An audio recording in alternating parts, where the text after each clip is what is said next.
आज है 6 नवंबर 2024 दिन बुधवार। Welcome back to clean news UP. चलिए देखते हैं उत्तर प्रदेश की 25 फटाफट बड़ी खबरों को। नोएडा एयरपोर्ट के विकास में नई उपलब्धि, 178 करोड़ की लागत से बनेगी विशाल access road. Noida international airport के विकास में एक नया अध्याय जुड़ने जा रहा है। यमुना अथॉरिटी के सीईओ डॉक्टर अरुणवीर सिंह ने आज एक महत्वपूर्ण घोषणा करते हुए बताया कि एयरपोर्ट के नॉर्थ और ईस्ट साइड में एक नई विशाल एक्सेस रोड का निर्माण किया जाएगा। इस परियोजना की अनुमानित लागत 178 करोड़ रुपए है। नए साल में दिल्ली से मेरठ साउथ तक दौड़ने लगेगी नमो भारत। दिल्ली के न्यू अशोकनगर से मेरठ साउथ तक नमो भारत ट्रेन जनवरी से चलाने का दावा किया जा रहा है। इसके लिए आनंद विहार और न्यू अशोकनगर स्टेशन पर तेजी से काम हो रहा है। अभी तक साहिबाबाद से मेरठ साउथ तक संचालन किया जा रहा है। नए 2 स्टेशन पर ट्रेन शुरू होने से आरआरटीएस के संचालित खंड की लंबाई 42 से बढ़कर 54 हो जाएगी। पीएचडी में एडमिशन फीस 10,000 बढ़ी, पुराने छात्रों को भी जमा करनी होंगी बढ़े पैसे। छत्रपति शाहूजी महाराज विश्वविद्यालय से पीएचडी करने वाले अभ्यर्थियों को सिर्फ पढ़ाई का नहीं बल्कि फीस का बोझ भी उठाना होगा। विश्वविद्यालय प्रशासन ने इस सत्र से फीस को 1.5 से 2 गुना तक बढ़ा दिया है। इससे छात्र छात्राएं परेशान हैं। कई छात्रों ने फीस वृद्धि कम करने के लिए कुलपति को पत्र भी लिखा। विश्वविद्यालय प्रशासन ने पीएचडी की प्रवेश फीस 35,000 रुपए से बढ़ाकर 45,000 रुपए कर दी है। यमुना एक्सप्रेसवे पर हेरिटेज सिटी की स्थापना का प्रस्ताव, पीपीपी मोड पर होगी विकसित। ग्रेटर नोएडा में यमुना एक्सप्रेसवे औद्योगिक विकास प्राधिकरण ने जनपद मथुरा के अधिसूचित क्षेत्र में हेरिटेज सिटी की स्थापना की योजना की घोषणा की। इस परियोजना का विकास राया नगरीय केंद्र के अंतर्गत किया जाएगा। इसके लिए डीपीआर का मसौदा मशहूर company CBRE south Asia private limited द्वारा तैयार किया गया है। दिल्ली मेरठ एक्सप्रेसवे और ईस्टर्न पेरिफेरल पर बिना बाधा फर्राटा भरेंगे वाहन। दिल्ली मेरठ एक्सप्रेसवे और ईस्टर्न पेरिफेरल एक्सप्रेसवे पर वाहन बिना किसी बाधा के चलेंगे। एनएचएआई ने ईस्टर्न पेरिफेरल के मरम्मत का काम शुरू कर दिया। एनएचएआई ने संबंधित फर्म को गुणवत्ता के साथ काम करने के लिए कहा। वहीं डासना के पास मेरठ एक्सप्रेसवे को भी दुरुस्त किया जा रहा है। ईस्टर्न पेरिफेरल एक्सप्रेसवे कुंडली गाजियाबाद पलवल तक 135 किलोमीटर लंबा है। यूपीएससी, आरओएआरओ और पीसीएस प्रीलिम्स परीक्षा की तिथियां जारी, 1 से अधिक शिफ्टों में होंगे एग्जाम। उत्तर प्रदेश लोक सेवा आयोग ने आरओएआरओ प्रीलिम्स परीक्षा और पीसीएस प्रीलिम्स परीक्षा की नई तिथियां घोषित कर दी। आरओएआरओ प्रीलिम्स परीक्षा का आयोजन 22 व 23 दिसंबर 2024 को कुल 3 शिफ्टों में होगा, जबकि पीसीएस प्रीलिम्स 7 व 8 दिसंबर को 2 सत्रों में। आयोग ने कहा कि एक शिफ्ट में अधिकतम 5 लाख अभ्यर्थियों की कैंपिंग के नियम, उपलब्ध परीक्षा केंद्र और परीक्षार्थियों की संख्या को ध्यान में रखकर उपरोक्त तिथियों पर परीक्षा कराने का फैसला लिया गया। डीजीपी की नई नियमावली को लेकर अखिलेश ने कसा तंज, भाजपा ने किया पलटवार। समाजवादी पार्टी के मुखिया अखिलेश यादव ने उत्तर प्रदेश की योगी आदित्यनाथ सरकार के ताजा फैसले पर सवाल उठाए हैं। उत्तर प्रदेश की कैबिनेट बैठक में पुलिस महानिदेशक की नियुक्ति को मंजूरी मिली थी। अब यूपी में डीजीपी की नियुक्ति राज्य सरकार के स्तर से ही हो सकेगी। मुख्यमंत्री योगी आदित्यनाथ की अध्यक्षता में कैबिनेट ने इस बाबत पुलिस महानिदेशक, उत्तर प्रदेश चयन और नियुक्त नियमावली 2024 को मंजूरी प्रदान की। देवोत्थान पर अलीगढ़ जिले में 1100 से अधिक होंगी शादियां। दिवाली के बाद अब बाजार सहालक के लिए तैयार है। 12 नवंबर को देवोत्थान एकादशी के साथ जिले में शहनाई गूंजने लगेंगी। जानकारों के मुताबिक देवोत्थान पर जिले में 1100 से अधिक शादियां होंगी। इसके लिए बाजार तैयार हैं। बैंक्वेट हॉल, टेंट, बैंड बाजा और घोड़ा बग्गी वालों की लोगों ने एडवांस बुकिंग करा दी। इस बार दूल्हे राजा विक्टोरिया और बाहुबली बग्गी पर सवार होकर निकलेंगे। बैंड बाजे के कलाकार रोजाना रिहर्सल कर रही हैं। अखिलेश यादव के गढ़ में उपचुनाव का बहिष्कार करेंगे करहल के वोटर। मैनपुरी के करहल विधानसभा के गांव ककवाई को जाने वाले मार्ग पर बने रेलवे अंडरपास पुल में जलभराव की समस्या का समाधान न होने से ग्रामीण परेशान हैं। इससे नाराज गांव ककवाई, नगला कुंड और नगला परमाई के ग्रामीणों ने चुनाव बहिष्कार करने का ऐलान कर दिया। बरेली पुलिस की टीम ने घुड़सवारी प्रतियोगिता में किया कमाल, 4 स्वर्ण समेत 11 पदक जीते। मुरादाबाद स्थित doctor Bhimrao Ambedkar police academy में 24 से 27 अक्टूबर तक आयोजित 26वीं वार्षिक उत्तर प्रदेश पुलिस घुड़सवारी प्रतियोगिता में बरेली पुलिस की टीम ने 11 पदक जीतकर नाम रोशन किया। इसमें HCPM हिमांशु कुमार ने इंडियन फाइल व टेंट पेगिंग में 1 ड्रेसाज व टीम टेंट पेगिंग में 2 रजत पदक जीते। MI बिल्डर्स के दस्तावेजों की जांच शुरू, रडार पर पूर्व IAS राकेश बहादुर। रियल एस्टेट कारोबारी MI बिल्डर्स के ठिकानों पर छापे में मिले संदिग्ध दस्तावेजों की आयकर विभाग ने जांच शुरू कर दी। आयकर विभाग की जांच इकाई के अधिकारी पहले बेनामी संपत्तियों के दस्तावेजों को खंगाल रहे हैं ताकि उन्हें खरीदने वालों को नोटिस देकर तलब किया जा सके। सूत्रों की माने तो MI बिल्डर्स के संचालक मोहम्मद कादिर अली व उनका बेटा और पूर्व IAS राकेश बहादुर आयकर विभाग के रडार पर हैं। रामलला को लगने लगी सर्दी, गर्म पानी से स्नान हुआ शुरू, भोग में रबड़ी और पोहे के साथ मेवे भी। मौसम में अब बदलाव शुरू हो गया है। मंगलवार को अधिकतम तापमान 31 डिग्री व न्यूनतम 18 डिग्री सेल्सियस दर्ज किया गया। सुबह के समय कोहरा भी छाने लगा, सिहरन होने लगी, रात के समय ठंड का एहसास होने लगा।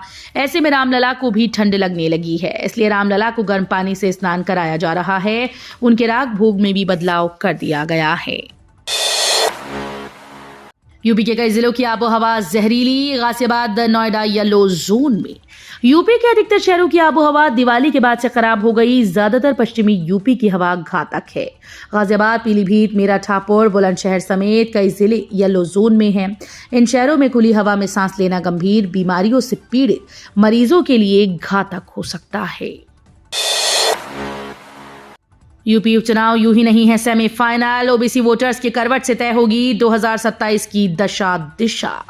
उत्तर प्रदेश की 9 विधानसभा सीटों पर उपचुनाव के लिए 20 नवंबर को मतदान है। यूपी उपचुनाव को 2027 का सेमीफाइनल माना जा रहा है, जिसके चलते बीजेपी से लेकर सपा और बसपा ने पूरी ताकत झोंक रखी है।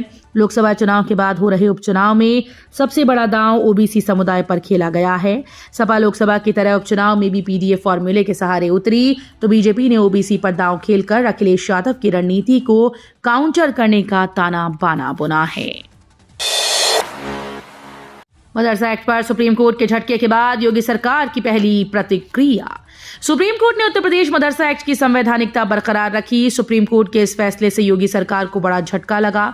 इस फैसले के बाद योगी सरकार की पहली प्रतिक्रिया सामने आई। यूपी मदरसा एक्ट के मामले में सुप्रीम कोर्ट के निर्णय पर मंत्री ओम प्रकाश राजभर ने कहा कि देश की सबसे बड़ी अदालत के फैसले का हम सम्मान करते हैं।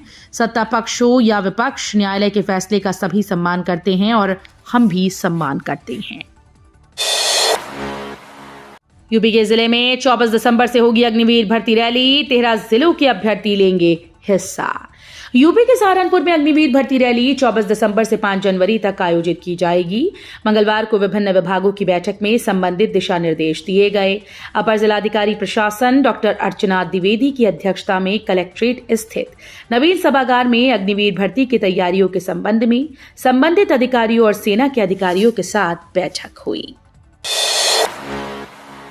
ग्रेटर नोएडा प्राधिकरण में बड़ा घोटाला।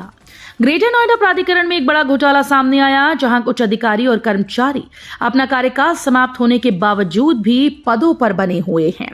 इस मामले में राजेंद्र सिंह ने मुख्यमंत्री योगी आदित्यनाथ को पत्र लिखकर शिकायत की। बीएचयू की पूर्व छात्रा आयुषी सिंह को अंतर्राष्ट्रीय स्कॉलरशिप, यूएनएसडब्ल्यू सिडनी में करेंगी पीएचडी। काशी हिंदू विश्वविद्यालय के मृदा विज्ञान और कृषि रसायन विभाग के वरिष्ठ प्रोफेसर डॉक्टर सतीश कुमार सिंह की बेटी आयुषी सिंह को न्यू साउथ वेल्स विश्वविद्यालय सिडनी, ऑस्ट्रेलिया से प्रतिष्ठित university international post graduate award प्राप्त हुआ है। ये स्कॉलरशिप आयुषी को 3.5 साल की पीएचडी के लिए वित्तीय सहायता प्रदान करेगी, जिसमें उनकी ट्यूशन फी और जीवन यापन का भत्ता शामिल है। अब अपनी पसंद का डीजीपी चुन सकेंगी यूपी सरकार। योगी कैबिनेट ने नियमावली को दे दी मंजूरी। उत्तर प्रदेश सरकार ने डीजीपी की नियुक्ति को लेकर बड़ा फैसला किया है। मुख्यमंत्री योगी आदित्यनाथ ने चयन नियमावली 2024 को मंजूरी दे दी है। इससे डीजीपी की नियुक्ति अब राज्य स्तर से हो पाएगी। यूपीएसएसी को पैनल नहीं भेजना होगा। डीजीपी का कार्यकाल भी 2 साल का रहेगा। रिटायर्ड हाईकोर्ट जज की अध्यक्षता वाली 5 सदस्यीय कमेटी डीजीपी का चयन करेगी।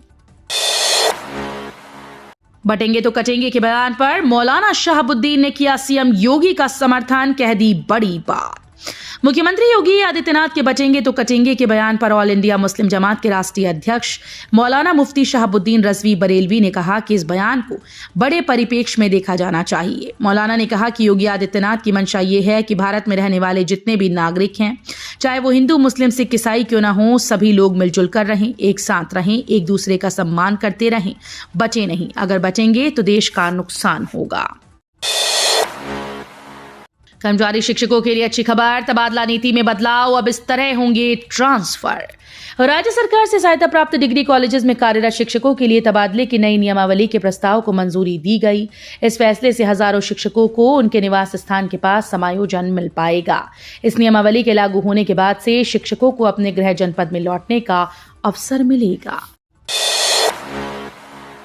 रायबरेली में राहुल गांधी 410 करोड़ की परियोजनाओं की जांच के दिए आदेश।